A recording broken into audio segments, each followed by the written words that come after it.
दोस्तों, चिंता एक ऐसी चीज है जो मनुष्य के मन मस्तिष्क में बैठ जाता है तो अंदर ही अंदर खोखला कर देता है। ऋषि महात्माओं ने चिंता को चीता के बराबर बताया है।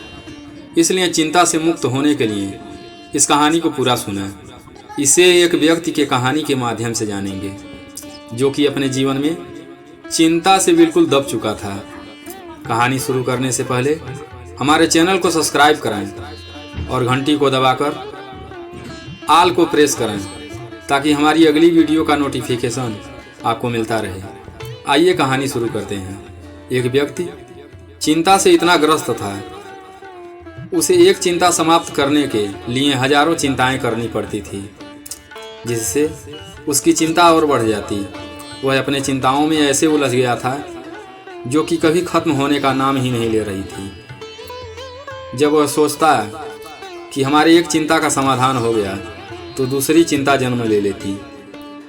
एक दिन उसने देखा कि महात्मा गांव में आए हुए थे। वह अपने प्रवचन में मग्न थे। गांव के सभी लोग प्रवचन बड़े ध्यान से सुन रहे थे। प्रवचन समाप्त होने के बाद वह व्यक्ति महात्मा के पास पहुंचा और महात्मा को प्रणाम करके बोला, हे गुरुवर, यह चिंता क्या होती है? जब हमारे चिंता का समाधान हो जाता है, बाद में भी चिंता क्यों बनी रहती है? एक चिंता को समाप्त होते ही दूसरी चिंता पैदा हो जाती है। मैं इन चिंताओं से बाहर निकल नहीं पा रहा हूँ। गुरुवर, क्या मैं कभी इन चिंताओं से मुक्त नहीं हो पाऊँगा? महात्मा ने कहा, संतुष्टि ही एक ऐसी चीज़ है जो तुम्हारे चिंताओं को समाप्त कर सकती है। तुमको एक ऐसी चीज़ ढूंढनी होगी जिससे तुम संतुष्ट हो जाओ। अगर तुम्हें वह चीज़ मिल गई तो तुम्हारी चिंता भी खत्म हो जाएगी और तुम जीवन में कभी भी चिंतित नहीं रहोगे। अब तुम हमें वह चीज़ बताओ, वह क्या चीज़ है जो तुम्हें संतुष्ट कर सकती है? वह व्यक्ति थोड़ी देर चुप हो गया, फिर बोला, मैं एक कपड़े का छोटा व्यापारी हूँ। मैं इस नगर का सबसे बड़ा व्यापारी बन जाऊँ, हमारे पास खूब पैसा हो, किसी भी चीज़ की कमी ना हो, तो मुझे कोई चिंता नहीं होगी। धन की कमी से जो हमारे परिवार में समस्या चल रही है वह भी खत्म हो जाएगी, तब मैं अधिक संतुष्ट हो जाऊंगा। महात्मा ने कहा, तो फिर जाओ, अपने संतुष्टि को प्राप्त करो। जब तक संतुष्ट ना हो जाना तब तक मेरे पास मत आना। अगर कभी तुम्हें ऐसा लगे कि मैं जीवन में कभी संतुष्ट नहीं हो पाऊंगा, तब मेरे पास अवश्य आना। फिर वह व्यक्ति वापस अपने घर चला आया। वह संतुष्टि पाने के लिए खूब मेहनत करने लगा।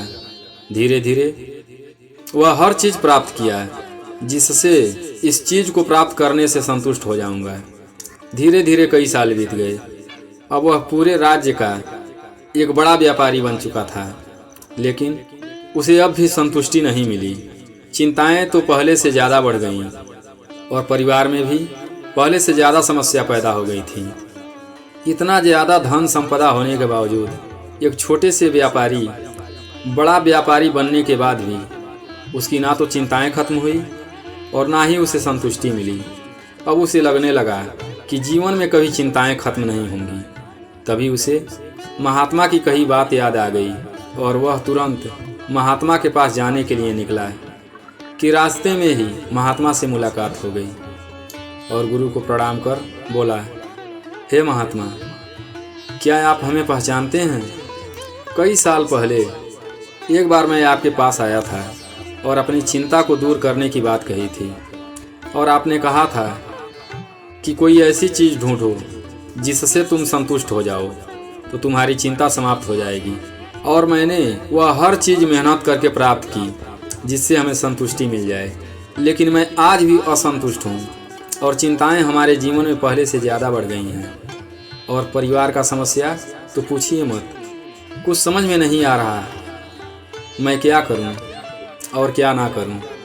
महात्मा ने कहा, यह तो होना ही था। हमें मालूम था कि एक दिन तुम लौट कर जरूर आओगे। इस दुनिया में चिंता मुक्त वही हो सकता है जो चिंता मुक्त स्थान पर पहुंच जाए। एक चिंता मुक्त स्थान है जहाँ पर कोई भी व्यक्ति वहाँ पर पहुँच जाता है तो वह जीवन भर के लिए चिंता से मुक्त हो जाता है। व्यक्ति ने कहा, महात्मा, वह चिंता मुक्त स्थान कहाँ है, हमें बताएं, मैं तुरंत वहाँ पर जाना चाहता हूँ। महात्मा ने कहा, मैं तुम्हें स्पष्ट तो नहीं बता सकता, लेकिन तुम्हें एक इशारा कर दे रहा है। ठीक है गुरुवर, आप हमें इशारा ही कर दें, मैं वहाँ पहुँच जाऊँगा। फिर महात्मा ने कहा, यह यात्रा कब शुरू होती है? जब आप स्पष्ट रूप से समझ जाते हैं बाहर की कोई भी यात्रा, कोई भी चीज़ आपको संतुष्ट नहीं करेगी। गुरु ने यह कहकर उस व्यक्ति को वहाँ से जाने की आज्ञा दी। व्यक्ति रास्ते में सोचता हुआ चला जा रहा था। गुरुवर ने आखिर यह कौन सी बात कही कि बाहर की कोई भी यात्रा, कोई भी चीज़ आपको संतुष्ट नहीं करेगी। फिर कौन सी यात्रा वहाँ तक लेकर जाएगी? उसने कई बुद्धिमान लोगों से विचार विमर्श की, पर उसे कहीं से जवाब नहीं मिला। वह कौन सी यात्रा है जहाँ चिंता मुक्त स्थान होती है? किस दिशा में जाएं, कितनी दूर जाएं? धरती पर वह कौन स्थान है? उसे कुछ समझ में नहीं आ रहा था। फिर उसने सोचा कि इसका जवाब क्यों ना महात्मा से ही लिया जाए। लगता है इसका जवाब भी केवल महात्मा ही दे सकते हैं। वह व्यक्ति गुरु के पास पहुंचा।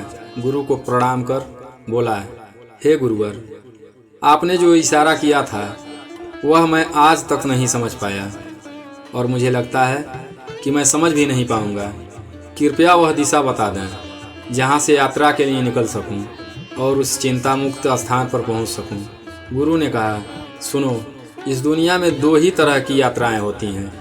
एक बाहर की यात्रा जिसमें धन दौलत, पद प्रतिष्ठा, मान सम्मान, घर मकान, अधिकार, क्रोध, प्रेम, नफरत, महत्वाकांक्षाएं, इच्छाएं और बहुत कुछ मिलता है। क्या यह सब चीज़ तुम्हें संतुष्टि दे सकती हैं? क्या तुम इन सब से, सभी प्रकार के चिंताओं से मुक्त हो सकते हो? व्यक्ति बोला, नहीं महात्मा, यह सब चीज़ तो अपने साथ चिंता भी लाती हैं। इस दुनिया में किसी भी प्रकार से संतुष्ट होना मुश्किल ही नहीं बल्कि नामुमकिन है।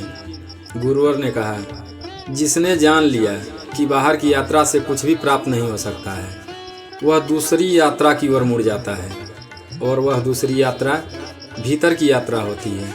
और इस यात्रा का दिशा तुम्हारे अंदर ही है। जिस प्रकार आंखें खोलकर बाहर की यात्रा होती है, ठीक उसी प्रकार आंखें बंद करके अंदर की यात्रा की जाती है। इस यात्रा में भी धन दौलत, मान सम्मान, प्रतिष्ठा, घर मकान, अधिकार, प्रेम, क्रोध, नफरत, इच्छाएं और महत्वाकांक्षाएं जैसी चीज़ें मिलती हैं।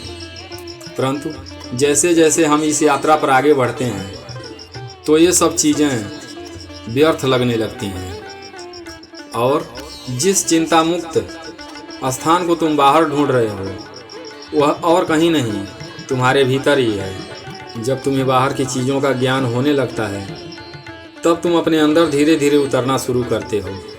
तुम जैसे जैसे आगे बढ़ते जाते हो तुम्हें चिंता मुक्त स्थान दिखाई देने लगता है। अब तुम अपने जीवन में चाहे जो करो, ना किसी से उम्मीद टूटने का डर होता है और ना ही किसी से उम्मीद होता है, और ना ही कोई चिंता, ना ही कोई दुख। व्यक्ति बोला, हे महात्मा, आप ठीक कहते हैं, परंतु अगर मेरी पत्नी बीमार हो जाए तो मुझे चिंता तो होगी ही। गुरु ने कहा, बाहर की ओर यात्रा करने वालों को जरूर चिंता होती है, परंतु जो भीतर की यात्रा करता है वह भली भांति जानता है चिंता करने से कुछ नहीं होता है। वह यह भी जानता है कि पत्नी का इलाज कराने से वह स्वस्थ हो जाएगी। वह इलाज कराने पर जोर देता है, ना कि चिंता करने पर। क्या आज तक कोई चिंता करके किसी को ठीक कर पाया है? व्यक्ति बोला, गुरुवर, अगर उसकी मृत्यु हो जाए तो उसकी कमी तो जरूर महसूस होगी, और उसके ना होने पर चिंता भी होगी। महात्मा ने कहा, हमें कमी उसी की महसूस होती है जिसके साथ हम अपना जीवन नहीं गुजार पाते।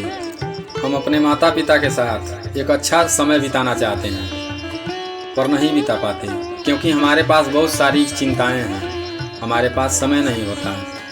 हमें बाहर की दुनिया में बहुत कुछ इकट्ठा करना होता है। ऐसे व्यक्ति को अपने सगे संबंधियों के जाने का बहुत दुख होता है कि वह अब उनसे नहीं मिल पाएगा।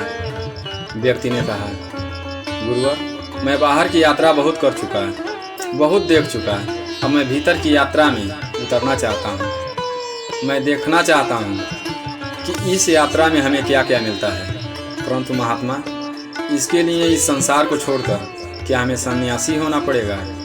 महात्मा ने कहा, नहीं, तुम इस संसार में रह कर भी अपने भीतर तक उतर सकते हो, अपने भीतर की यात्रा शुरू कर सकते हो। सिर्फ तुम्हारी संकल्प शक्ति मजबूत होनी चाहिए। उस व्यक्ति को गुरुवर की बातें समझ में आ गई। उसने आंखें बंद करके अपने विचारों को देखना शुरू कर दिया और धीरे धीरे उसकी चिंताएं समाप्त होने लगीं।